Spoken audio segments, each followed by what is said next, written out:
Hello, I'm Claire Snowden-Darling. I'm Laura Knowles. Welcome to the College of Functional Wellness. Today, we are going to talk you through what is nutrition for health, why is it useful, why is it different, and what can you do with it? Absolutely. We wrote this course. The objective of writing this course is that we were teaching students of health, and they were going off and nutrition is a part of our training, and they were going off and doing nutrition diplomas with other providers. And one of the things we really noticed was that a lot of the information they were learning was outdated and often wrong, actually. There was some real, and this is one of the challenges within nutritional science, is that the science changes frequently as we learn more and more about nutrition and the body. But things that were fact 20, 30 years ago are no longer fact. And we had been working in the industry for 15, 20 years now. Years. 1 million years. And we have this wealth of knowledge and this wealth of research from all of the years of being in clinical practice and also running a college. And when we started writing this course, it was literally a download of all of this experience and all of this research into a very comprehensive but foundation training in nutrition. Absolutely. And also, I think the reason we called it nutrition for health was because our experience is that not everyone who wants to learn this are practitioners. They're people who are genuinely just interested in trying to navigate the conflicting information in the health industry. They are interested for their own dietary benefits. They're interested on how to feed their children better, how to navigate past all the marketing spiel on food. It's shocking and it's confusing when you go in and you see something that says this is high in protein, but when you actually look at it, it's more high in carbohydrates. It's very, very easy to get suckered into marketing. And so the idea behind this course was to really break down actually what are the macronutrients, what ratios you're supposed to eat them in, what is going on with all these diets, because also there's this assumption that if someone is paleo, they're healthy, if they're vegan, they're healthy, if they're vegetarian, they're healthy, if they eat an alkali diet, they're healthy. There's just an assumption if we put a label on a type of diet, that equals healthy. And it doesn't. It absolutely doesn't. You could be paleo and still be eating way too much maple syrup, but people don't know because they're just sort of trying to navigate their way around it. So that's what we wanted to do, is we wanted to go through popular diets, talk about the pros, talk about the cons, but then also go, and this is how to do it in a way that is balanced, healthy, from the scientific perspective of the macronutrients, the micronutrients, and the things your body actually needs to function. What I think is really lovely about this course is, yes, there's lots of information for you to learn, but we also give you the tools to be able to analyze a diet. And therefore, part of the course is understanding how to do a case study, so how to do a consultation with someone who is looking to improve their diet, and how to give recommendations. And there are 10 case studies that get submitted as part of the homework, and you get feedback from your tutors. And so it's not just this is super interesting and this gives me a qualification in understanding nutrition, but it's the application of actually how do I offer dietary advice, looking at someone's, like Claire said, macronutrients, but we also look at the micronutrients. So where could there be some deficiencies around minerals and vitamins? And the beautiful thing about the course is we don't give you the tools to be able to recommend supplementation. That's in our practitioner training. We give you the tools to be able to recommend dietary recommendations so that you can address maybe some of the imbalances by looking at a case study, based on some of the symptoms or illnesses that they are displaying, that you can recommend some food that's really going to help. Yeah, absolutely. So the idea behind it is for anyone, which is terrible when it comes to marketing, isn't it? You never say that, but actually it is. It is for people who, like I said, just want to learn more about nutrition, want to be able to feed themselves better, want to be able to feed their children better, support their friends to make better choices.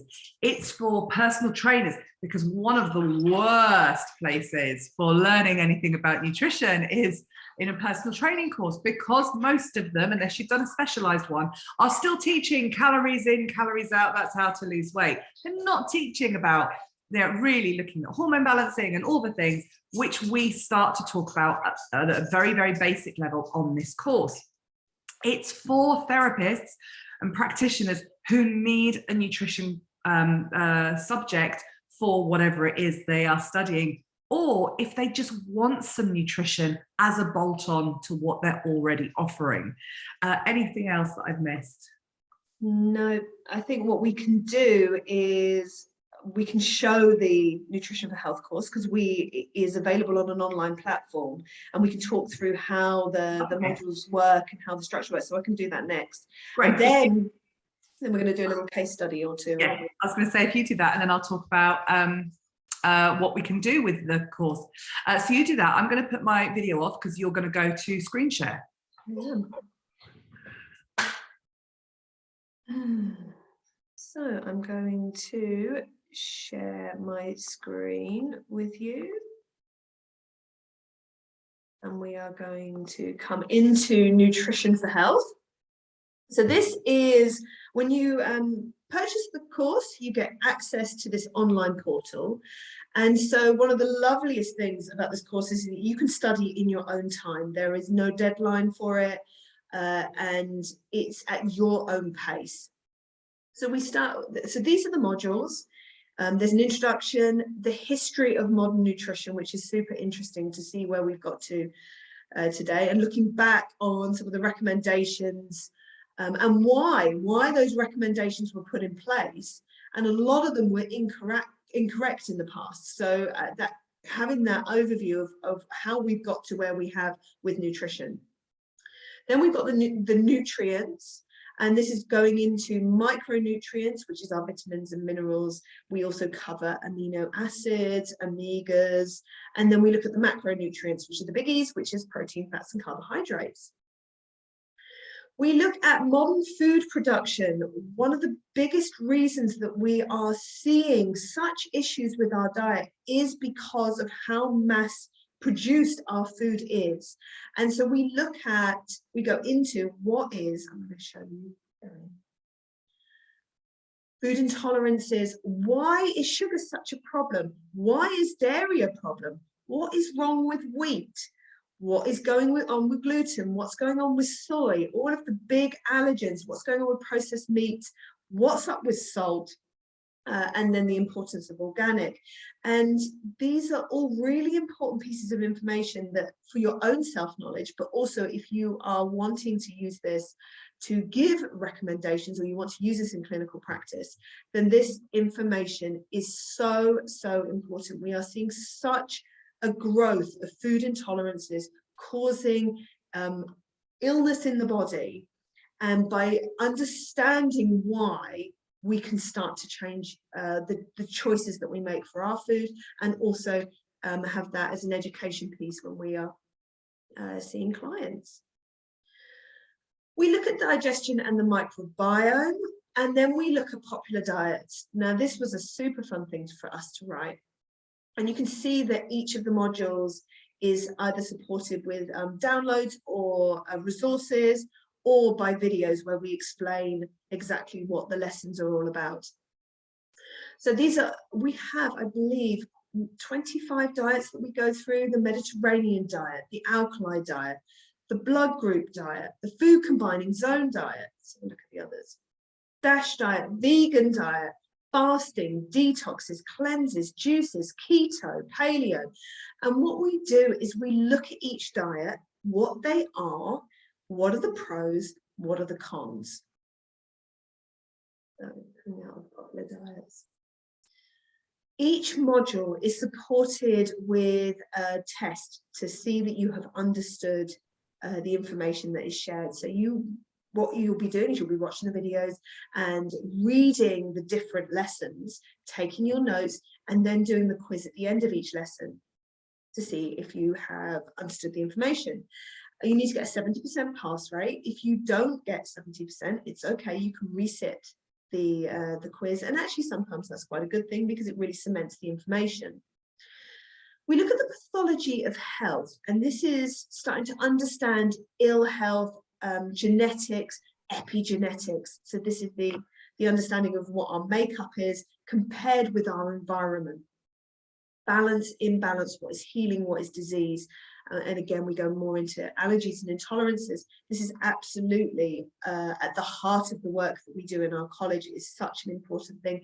And when we were teaching our students, we really saw that this allergies, intolerances, where they're coming from was a real missing piece of information, and we wanted that to be part of it. Every lesson has a self-reflection. We want to hear from you as students about what you have learned and what you are going to be changing in your life or in your clinical practice if you are a practitioner, based on the information that you have learned. So the last lesson is the nutritional consultation and how to do one.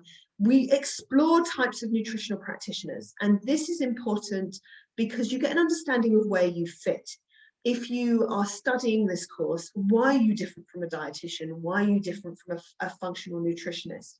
And so that when you are talking to people about the services you offer, you can be very clear about where you stand and what you offer. So serious signs to be aware of, this is something that is really important in all of our training, is again this understanding of where you fit and when you need to refer on. So when you need to be saying, this is something for your GP, this is not something that I cover.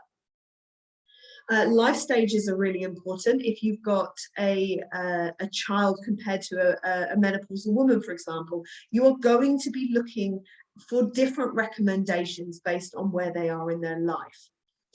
It is also important to take into account people's personal beliefs and preferences and this emotion health connection. So we know that nutrition is one part of someone's health, and when you may be seeing a case study, or if you're working in clinical practice, you may see that there's some emotional issues going on. Well, what do you do with that? How do you refer on? And how do you understand how that fits into the picture of nutrition? And your professional requirements. So if you are going to be making recommendations, then it is important to look at insurance, for example. So that is how the course is structured. Like I said, it is all online learning. Is that all good? I love it. It's all online learning. You will be submitting your homework. There will be your 10 case studies. There are also essays. There is some recommended book reading, and you need to do a book review and a film review. We've got some amazing films in there about health for you to watch and to reflect back on. So you submit your homework, and then you get feedback from your senior tutors. So now we wanted to show you what what I wanted to say on the back of that. So this course is accredited by the Kinesiology Federation and the Federation of Holistic Therapists. So if you are a therapist, you can, have your accreditation through them, and it's also insured by Baylen. So this is a fully accredited course if that is something that is important to you. If it's not, and you just want to do it for fun, great, have at it. But it's very important to us that all of our courses are held up to the highest standards, so that they are, perfectly acceptable for courses where you do require them as core subjects. So let's talk about what you can do with them. So I have got a couple of diets that we're going to talk through, and we're going to talk about, from the perspective of the course, what you're going to be learning. So I've actually chosen 2 diets which we would assume were healthy. And so I'm going to say what they're eating as if I was the client. And then Laura is going to, using exactly what she's just been through, using the lessons from the course, she is going to be able to make recommendations. So my first person, me as the first person. So I'm a vegan, and I'm struggling with, I just want to say actually something about the thing we're struggling with, because you're not a practitioner, or, you know, if you're not a practitioner, you're not expected to fix people's symptoms. However, and you know, practitioner is expected to fix symptoms. That was a terrible choice of language. You're not there to look at people's symptoms. But what we want to show you is how interesting it is and how important diet is in relation to this. So this person is experiencing bloating, exhaustion, and sleep apnea. So a vegan, breakfast is fruit and yogurt or granola and yogurt. Lunch is granola, yeah. Lunch is Rivitas with an avocado and salad. Dinner is usually tofu or beans with veg. And snacks are a vegan protein bar. Drinking 2 liters of water a day, a coffee and a tea. Water. That sounds pretty healthy, doesn't it? Or does it? Or does it? Okay, so one of the things that you are going to learn is the importance of protein, and that it sits in a balance with the other macronutrients, such as the fats and carbohydrates. So one of the big issues that we see with protein, with vegan diets, is that there is an imbalance and there is too little protein in the diet. Because actually, when we look at protein, most vegans say, yeah, but I'm eating, I mean, she's got some tofu in there. Did she say anything like chickpeas or lentils or anything? Tofu or beans, yeah. Beans. So when a lot of vegans say, but I am eating, I'm getting my protein because I'm eating legumes, I'm eating beans, I'm eating lentils. The difficulty is, and you're going to learn on this course, is that beans are double the amount of carbohydrate than they are protein. So they sit in a carbohydrate category. There is not that balance of protein going in. I think the way I like to explain it is, in an overall day, you might have a certain amount of protein, and that's the right amount of protein for the day, although I'd still argue it's not enough. But in the moment that you eat, we have a hormonal response, and you're going to learn about this. If there's not enough protein there, you're going to have the hormones that take you towards illness, not the hormones that take you towards wellness. So we need protein in every meal. Now, the other problem is that if something is double the carbohydrates to the protein, the body is going to see its carbohydrate, respond to its carbohydrate first. Then it's going to spend time pulling out the protein, because you're only going to get that protein out once it's half digested, not almost immediately, which is what starts happening with meats and fish and things like that. The bioabsorption, it's called bioabsorption, it's very, very quick. So vegans will always have a bit of a struggle with that, but we teach you how to make that diet much better. So the recommendations would be this protein, fat, carbohydrate balance from a macronutrient perspective. Is there anything else that you want to say from a macronutrient before I go on to the micros? No, so we'll be talking about pimping out with protein powders, vegan protein powders, tofu. We'll be talking, because that sounds like a lot of carbohydrate, doesn't it? Granola and fruit for breakfast. We need to make sure there's enough fats in there. So you're absolutely right. We're tweaking it from the perspective of every meal, upping those macronutrients. Because you were going to make reference, I think, to the symptoms. Or are you coming to that? Yeah. So looking from like Claire has said, from a macronutrient perspective, you understand a little bit about how that affects blood sugar instability. When we look at the micronutrients, so this is a big issue with the vegan diets, which we cover in the course, is that a lot of the vitamins and minerals that we need to be able to be healthy are in meat, fish, and eggs. So, for example, she said that she's struggling to sleep. She's got sleep apnea. Well, one of the things that you'll learn in the course is that people who struggle with sleep often have an imbalance of vitamin B3, which comes from meat, fish, and poultry. So when you've got this education, you've got this information, you can speak to your vegan clients or your vegan friends and family and say, there could be an imbalance of B3 here. I would be recommending that you get meat, fish, or poultry into your diet. Can we discuss it? The other connection with sleep is a mineral, the magnesium, which we talk about a lot. Magnesium is a wonderful, wonderful mineral. And yes, you can recommend, eating more seeds, for example, but actually magnesium, a more bioavailable form of magnesium, is again the meat, fish, and eggs. So giving people this information, you are not recommending supplementation, but if someone really doesn't want to eat meat, fish, or eggs, they could choose to go off and buy themselves a vitamin B complex and a magnesium complex, because you have identified these gaps in their nutrients. With the bloating, one of the vitamins that we need for optimum digestion is vitamin B12, which is really lacking in a vegan diet. So again, this education piece.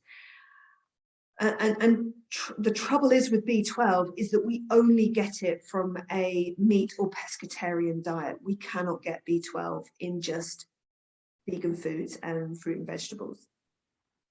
And then we're looking at, did you say that she's got hormone imbalance?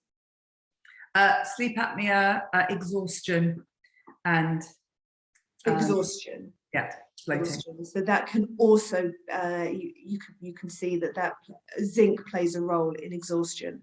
And again, zinc comes from meat, fish, yolk, or dairy. So with this case study, yes, she's eating plenty of vegetables, she's drinking good water quantity, but there are some real things that she's missing in her diet. And to be able to have that conversation and explain that, you will learn in this course. Okay, so great. And also exhaustion from lack of protein, because there was no protein in 2 of those 3 meals. Yes. So let's look at person number 2. Person number 2 is struggling with hormones and bowel issues and horrendous fatigue, like proper chronic fatigue. Their breakfast is egg on gluten-free toast or gluten-free porridge with millet porridge with blueberries. Lunch is a vegetable soup with gluten-free oatcakes and tahini.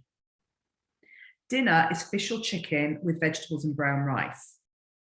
Snacks, soya yogurt, blueberries, raspberries, nuts, chia seeds, naked blueberry bars.